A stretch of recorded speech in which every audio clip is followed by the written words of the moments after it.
Hi, Gibson here from MrMTrades, and today we are starting our overview with technology and consumer electronics. And we have Apple stock here.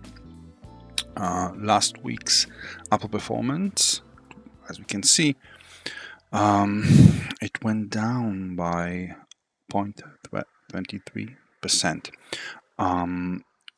But all in all, as we can see from the larger time frame, we've been in this nice uptrend since the beginning almost, but this last wave started around 2019-2020.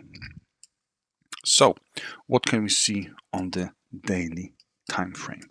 On the daily time frame, we've got this nice rally-based rally situation over here.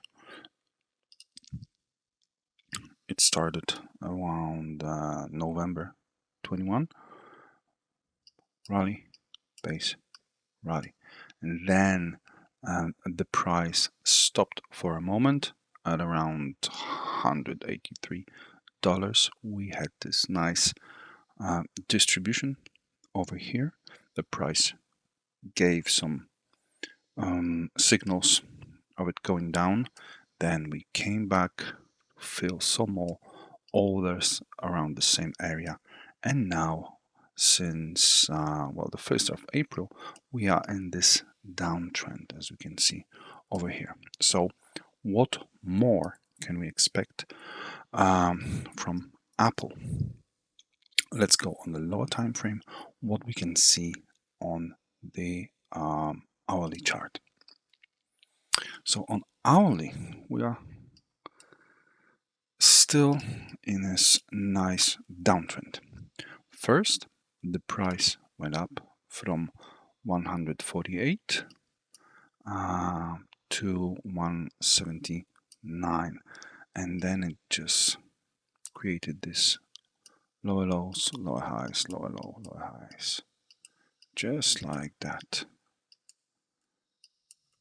perfectly reaching almost our target area, which is this last move, down move before the up move. So remember, as we are describing our moves here, this is our last down move before the up move. Okay, so the price almost reached right now almost half of this last down move over here, and we are expecting actually for the price to break this 50% of the down move before possibly getting higher. So my outlook for this week would be for the price to continue lower. If it stops here and turns back, we will be waiting and expecting to see some kind of break of structure. So if it goes here, we will be waiting for some kind of break of structure here, and then we will be entering around this area for the price to go a little bit higher. But we have to be a little bit careful, as all the markets are going down this last few weeks, so we have to be careful about that. But that's our overview of the Apple price. Thank you.